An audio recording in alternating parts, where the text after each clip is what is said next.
It's certainly uncomfortable at the beginning, but the more you understand and the more you do it correctly, the more relaxed it becomes and the less uncomfortable it is. The infant feeding team were great in guiding, making sure that I was doing it correctly. An easier breastfeeding journey for both of us. So my name's Heather and I'm an infant feeding support worker on the team, and we're Manchester Infant Feeding Team. The team started off in 2018 as a project, and due to the success of the project we are now a fully fledged part and integrated within the health visiting service in Manchester. We're not only in the north of the city now, but 2 years ago we've branched down into the south, and slowly and surely we're kind of moving in and around the south and central Manchester, offering support to as many of our families in Manchester as we can. We've got 26 staff at the moment. There are 2 team leads, there are 6 infant feeding midwives and health visitors who specialise in infant feeding. We've got 13 support workers, we've got 2 dietitians, and we've got an infant feeding support worker coordinator.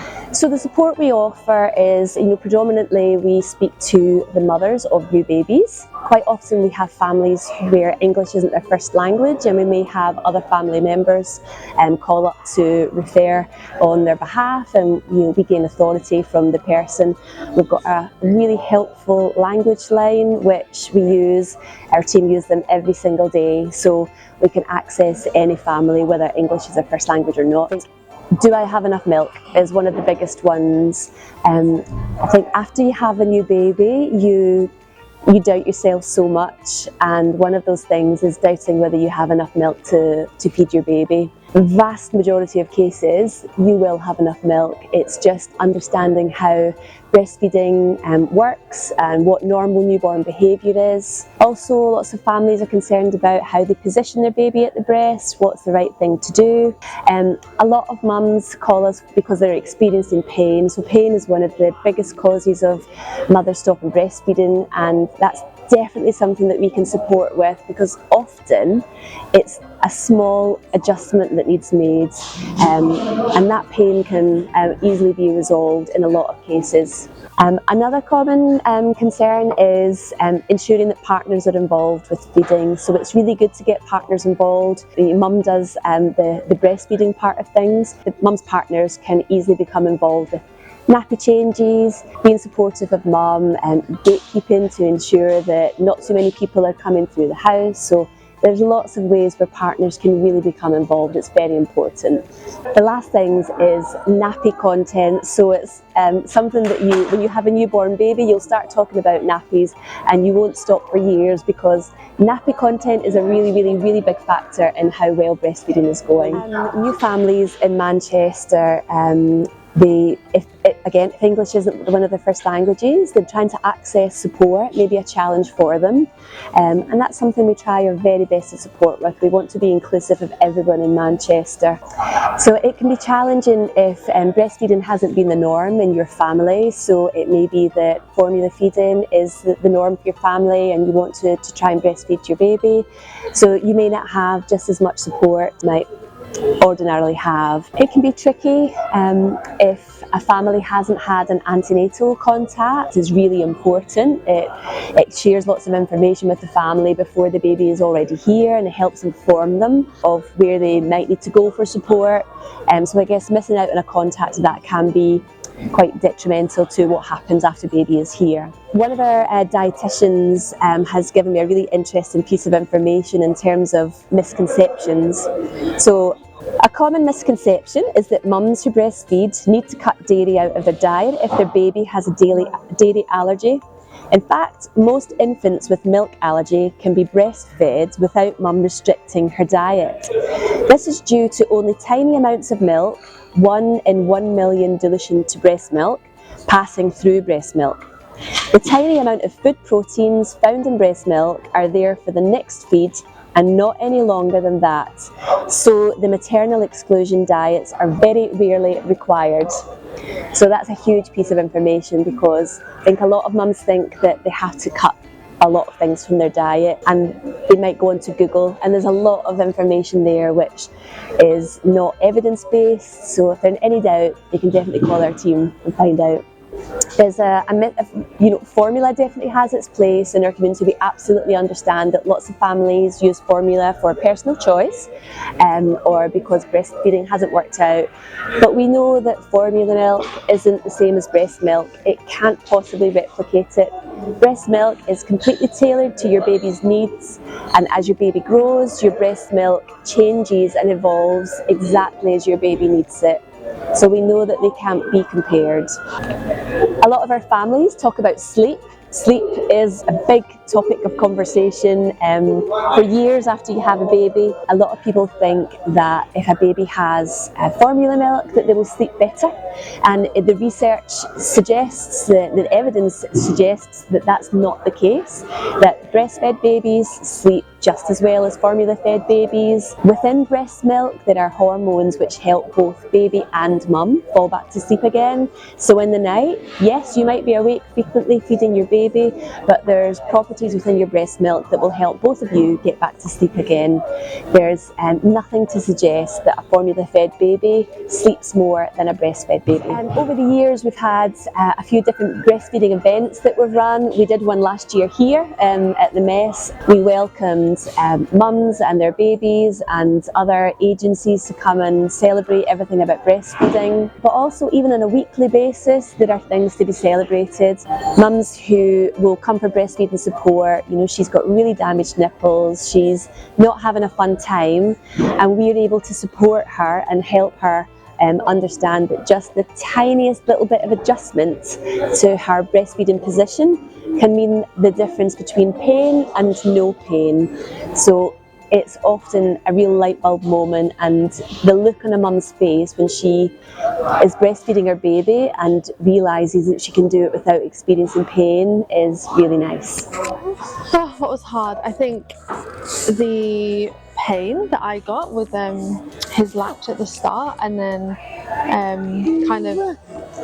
deciding whether or not to continue breastfeeding or not, but with the support of the infant feeding team, feeling really encouraged to continue my breastfeeding journey, and just being so thankful that support was there, because it has got better and it has changed and there's no pain now and it's really comfortable, and something that I didn't know could be enjoyable is now really enjoyable. So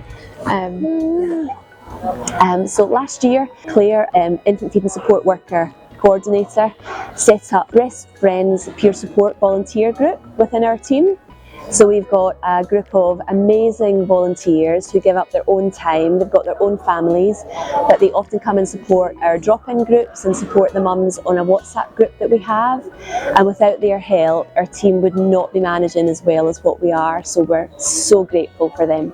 Hi, I'm Sharina, and I came because I have two children. One's 4 and this one's almost 1. And when I first started, it was really bad with my eldest daughter, and I had no help because we were in the pandemic, so there was no one to ring, no one to ask for help. And this time round I actually had a one-to-one session with one of the infant feeding team members, and she was absolutely fantastic, and my journey was so much better, and they answered all the questions, and a lot had actually changed since I had my first child to my second child. Two of them actually came and visited me in my home to make sure my baby had a proper latch and I was comfortable and different positions. So not only was I able to come here to the community, to the centre in the community, but they came to my home and did a one-to-one personal with me to make sure I was okay, to make sure everything was going accordingly, and that was such a blessing. There were some days where I couldn't get out of the house, so for them to come to me was absolutely great. So my name is Christina, and this is baby Alessandro. Actually, he had a tongue tie which limits the way he's eating. So because of his tongue tie, they gave me the contacts in case there was a difficulty for him to breastfeed. He didn't really had difficulty before the tongue tie was cut, but he developed an issue later on because he had to relearn how to use his tongue, basically, and that's when I actually contacted them. So the team actually told me a few ways to stop my overflow and basically help him not to choke, because I have a lot of flow of milk, and a way to calm him down before 18, and basically him to find his own way to my breast and how he's supposed to eat instead of me providing the breast to him. So what we would always say to a mum is that skin to skin is a really valuable tool, for want of a better word. It's a time for a baby to calm down, to feel close to the mum, and skin to skin is helpful for regulating baby's temperature. It takes you right back to the very basics of what it's like after birth. A lot of mums will have skin to skin straight after birth. So skin to skin is something that you can do at any time at all. You don't have to, it doesn't have to be just after birth. It could be a week after, a month after, any time at all. And it could be skin to skin with mum, it could be with dad, it could be with another member of the family. I think seeking support before you even need it necessarily is a really good piece of information. We encourage people to save our telephone number so that if ever they do experience any issues, they can contact us because they have our number. Sometimes picking up the phone is the hardest thing to do to seek support, but once you do pick up the phone, we can support you with whatever your question is. The most important thing is that we support all feeding choices. So if you're breastfeeding or you're bottle feeding or you're doing a combination of them both. So if you're in a Manchester City postcode, after the birth of your baby, we will contact you. You're very welcome to get in touch with us beforehand anyway, but we'll make a call and offer support. You can self-refer as well, so you could call us even before we've reached you and self-refer you in. We've got lots of drop-in groups, so every day of the week there's a drop-in group, and some days there are actually 2 drop-in groups, so you can just turn up to these groups, and that information is on our social media pages. So we're Manchester Infant Feeding Team, and that's on Facebook and Instagram. You can also find us online. If you were to search Manchester Infant Feeding Team, you'll definitely find that information, and it's got a list of all the groups there, so you can just turn up to any of these. We're like an extended family. We love our job. We absolutely love supporting the families that we care for, and we're really honoured to be part of those breastfeeding journeys or feeding journeys, and to be welcomed into our Manchester families' lives. Supporting.